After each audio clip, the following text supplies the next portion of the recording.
Olá, meu amigo, minha amiga, muito obrigado por vocês estarem aqui no Portal do José, muito obrigado mesmo pelas centenas de mensagens que vocês têm mandado para cá. Você que está chegando agora no nosso portal, se inscreva aqui no nosso portal também, mande suas mensagens, leia as mensagens das pessoas que participam do nosso portal, porque tem muita mensagem interessante, muito comentário, gente bem-humorada, gente com base científica, gente com algumas dicas muito importantes. Você aqui no nosso portal é muito bem-vindo. E não esqueça daquele protocolo importante também, né? Dê o cliquezinho para ativar o sininho, dê o joinha, compartilhe o vídeo com seus amigos, seus parentes e vamos ajudar aqui a que outras pessoas entendam melhor o que está acontecendo com o nosso país e com o mundo, né? E eu começo nosso papo agora com uma notícia alvissareira.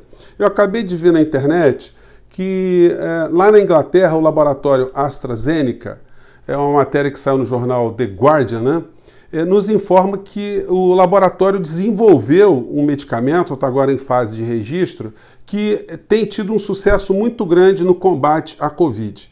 O medicamento será aplicado, será ministrado para as pessoas dos grupos de risco e os resultados iniciais foram muito alvissareiros. Eles estão usando ali fórmulas sintéticas, diferentes das que nós conhecemos, mas que têm tido um resultado muito interessante. A gente espera que seja mais uma ferramenta importante de combate à Covid para que tantas vidas não sejam ceifadas no mundo, né? E aqui no nosso país também, que está nesse atraso todo em relação ao combate à pandemia. No jornal New York Times, é uma matéria hoje que eu queria compartilhar com vocês, que nos dá conta que tem 530 corpos congelados em containers no armazém lá no Brooklyn, lá em Nova York. Esse número chegou a ser de 1.500 pessoas. Boa parte dos americanos que não procuram os seus entes queridos que estão lá congelados tem medo de ter uma fatura, uma conta muito grande nos hospitais. Existem algumas formas de ter uma anistia, da pessoa não precisar pagar, enfim. Mas o medo e o abandono que muitas pessoas tinham no plano da sua economia doméstica, né, sua falta de perspectiva, de possibilidade, impedem as pessoas de chegarem no hospital e encontrarem uma situação como essa. Esse número era muito maior, chegou a ser de 1.500 corpos nesses containers, são 143 containers só na cidade de Nova York. Mas é um problema, enfim, que eles estão tendo lá e que a gente aqui no Brasil nem imaginou, né, que um país tão desenvolvido, tão rico, pudesse passar por essas situações de grande humilhação. E contrariando também algumas informações, entre aspas, que o presidente brasileiro diz, porque o tempo todo ele tem usado da desinformação, da mentira com M maiúsculo, para iludir as pessoas, para se resguardar, para não ficar culpabilizado diante desse genocídio que tem aqui no nosso país. Então ele mente o tempo todo, já salientei com vocês, sobre a cloroquina na África. É muito comum vocês verem o presidente dizendo que por que na África não está tendo tantas mortes? É porque lá se combate a malária e combatendo a malária eles sempre usam a cloroquina. Então eles descobriram lá que o indivíduo pegava a malária e a Covid, usava cloroquina e se salvava. Então, gente, ele fala isso o tempo todo, isso é uma mentira, não tem base nenhuma científica, não tem nenhum estudo, não tem nenhuma comprovação, não tem número, não tem nada, mas ele repete isso de uma tal forma que induz as pessoas a erro. E o que nós estamos vendo hoje, segundo o New York Times, é que na África do Sul, o vírus ressurgiu com muita intensidade. Os números na África, de uma maneira geral, no continente, eles são subnotificados porque os governos, como são pobres, eles não conseguiram fazer a testagem muito eficiente, muito ampla. Então, eles não têm o retrato do que aconteceu lá. O Serviço de Saúde Pública nos países africanos, de uma maneira geral, são muito precários. Então as pessoas estão morrendo dentro das suas casas, as estatísticas não são confiáveis, ninguém está tomando cloroquina e o presidente brasileiro faz dessa tragédia que está acontecendo no continente africano um paradigma falso, uma base falsa para ficar iludindo pessoas aqui no nosso país. E tem muita gente que vai ter que ser responsabilizada, né, gente? Eu vou falar com vocês no próximo programa, um dos próximos programas que eu vou fazer, quem é esse pessoal da direita? Quem é, de onde eles vieram, como eles se conectaram nessa corrente que levou Bolsonaro ao poder, como eles se comportaram a partir de então, quantos foram os dissidentes, por que é que eles estão fazendo essa defesa do governo e o que a gente pode esperar dessa gente para 2021. eles vão ser uma forma muito poderosa de formação da opinião pública? Ou será que hoje o desgaste dessa gente já está muito grande? Isso a gente vai avaliar um pouco mais à frente. Mas tem muita gente que vai ter que ser responsabilizada por conta desse genocídio aqui no Brasil, que hoje nas matérias de alguns jornais mostram que os números estão subdimensionados, porque uma universidade importante europeia, institutos de pesquisa, mostraram que o número de pessoas que morreram aqui no nosso país por conta de problemas respiratórios e que não tiveram o diagnóstico, né, de sendo pessoas que morreram por Covid é muito grande. Provavelmente, então, nós temos um número de mais de 220 pessoas mortas no Brasil por conta da Covid-19. E os jornais estão nos dando a cada instante, e os meios de comunicação, mais elementos para que o presidente seja colocado no banco dos réus por conta desse genocídio.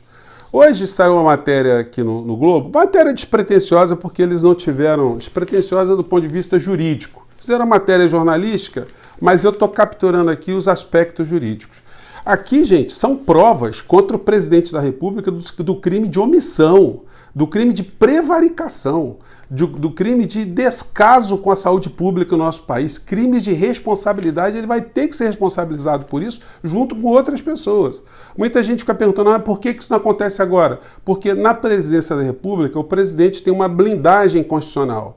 Durante o exercício do cargo dele, é natural que isso aconteça também no sistema brasileiro e até em outros sistemas, que ele tem uma tranquilidade, né? Se ele for um governante correto, de não ser importunado, não ser embarreirado por ações sem fundamento. Então a Constituição garante que ele permaneça no cargo com a maior força possível, exceto em casos de impeachment, no caso de crime, onde o Congresso tenha que dar autorização para o processamento. Como ele comprou o Centrão, então não há a possibilidade do Congresso dar autorização agora para que ele seja processado. Mas e depois que ele perdeu o mandato? Quem é que vai segurar o presidente da República, vai segurar a família do presidente da República e os crimes que foram cometidos pelo presidente da República e a sua gestão? Nessa matéria aqui que eu comentei com vocês, estão sendo entrevistados aqui o ex-ministro Luiz Mandetta e o Nelson Teich, né? E, em dado momento, perguntas jornalísticas que foram feitas com esse condão, com esse perfil, vão servir como provas dentro do direito criminal. Diz a pergunta aqui, onde falhamos no combate ao coronavírus? Por que vemos nova alta de casos? Aí ele responde, primeiro, porque o presidente não acredita no vírus. Até hoje não houve uma fala do presidente que ajudasse a saúde pública brasileira. E aí ele vai discorrendo sobre isso, mostrando que o presidente foi alertado e mesmo assim se omitiu, cometeu crime de omissão, de prevaricação. E aqui, em relação ao Nelson Teich, a pergunta foi no seguinte sentido, onde falhamos no combate ao coronavírus? Por que vemos nova alta de casos? Quer dizer, mesma pergunta, né? E ele responde, a Covid-19 suscita uma cooperação em todos os níveis e o que o Brasil não tem é planejamento, estratégia, liderança, coordenação e informação, mostrando também que o governo prevaricou. Gente, quando o presidente ele começou a tomar conhecimento dessas informações, ele deu ouvido aos cientistas, aos médicos, aos especialistas, ou ele fez amplificar o coro de charlatões, de vigaristas, de estelionatários, de irresponsáveis e de genocidas? Você já sabe a resposta, né? E uma das figuras que tem que ter também tem que ser cobrado, né? Eu ia colocar um outro vídeo aqui, mas eu me lembrei desse outro aqui. Essa figura aqui, o pastor em questão, ele foi uma espécie de mentor espiritual e uma pessoa que ajudou que o Bolsonaro se convertesse nessa tragédia para a saúde pública do planeta. Vamos ver o que dizia aqui. Logo no começo, no mês de abril, a gente estava ainda com alguns casos aqui no Brasil, né? E a figura aqui, diante das indicações científicas, partiu para a ofensiva nas suas redes sociais falando isso aqui. Vamos lá. Não vai ter catástrofe no Brasil e pode dizer aí, pode anotar aí. Primeiro, agradecer a Deus. Segundo, a própria estrutura orgânica do brasileiro, que é diferente da turma da Europa e da América. A questão do clima que estamos vivendo aqui. Minha gente, estão querendo enganar o povo brasileiro. Essa quarentena é uma verdadeira piada desde que ela começou. Essa que é a verdade, minha gente. Eu conheço o diretor do hospital, o Gafré, aqui no Rio. Um cara sensacional, um gestor de saúde incrível. Não tem uma pessoa internada, é um hospital federal, em UTI por coronavírus. Não tem uma! Não tem uma! Então, esse alarme, essa coisa toda para botar medo na sociedade e querendo fazer comparações com a Europa e com a América que está no inverno, isso é uma piada, isso é uma covardia com o povo brasileiro. E eu estou aqui dizendo, gente, daqui a pouco não vai ter salário. A fome é o instinto mais veemente do ser humano. Como é que vai ser isso? Eu estou muito preocupada com isso. E eu termino o meu vídeo como tenho terminado todos esses vídeos. Em nome de Jesus, não vai ter nenhuma catástrofe no Brasil de coronavírus. Deus guarde você e a tua casa e a casa. Bom, precisa dizer mais alguma coisa, gente? Desde esse pronunciamento aqui da criatura, vou nem dizer o nome, né? Até os dias de hoje, a gente tem mais de 200 mil mortos no Brasil subnotificados, né? Esses números são muito maiores. Os números oficiais não traduzem, segundo os pesquisadores, o que aconteceu de fato no Brasil. Então, gente, o que está acontecendo no Brasil é que o nosso governante, se a gente fosse compará-lo com algum tipo de governante na história da humanidade, o mais próximo que a gente iria encontrar seria Calígula, em Roma antiga, né?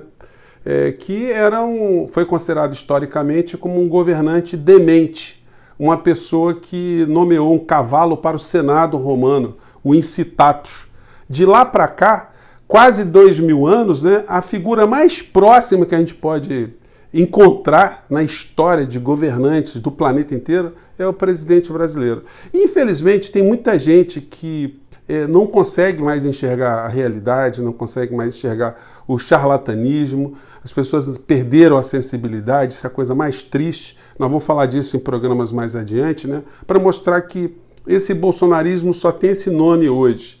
As pessoas que têm uma deformação espiritual, uma deformação de caráter, um desapego, um desapreço ao próximo, pessoas que são reacionárias, pessoas que são atrasadas, pessoas que são egoístas, essas pessoas sempre existem em algumas sociedades. Na nossa sociedade, onde a desinformação é muito grande, a falta de educação é muito grande, o individualismo acaba sendo propagandeado de uma forma muito intensa e algumas dessas igrejas acabam pervertendo a cabeça das pessoas, a gente tem um caldo de cultura negativa, né, de cultura ruim, de cultura do atraso muito grande. E é por isso que a gente se encoraja de estar aqui com vocês, estar o tempo todo jogando essas questões. E esse programa de hoje, ele serve como um documento da responsabilidade desse tipo de personagem que tem a sua digital, tem as suas impressões, tem as suas mãos nessa montanha de cadáveres de irmãos brasileiros, irmãos e irmãs brasileiros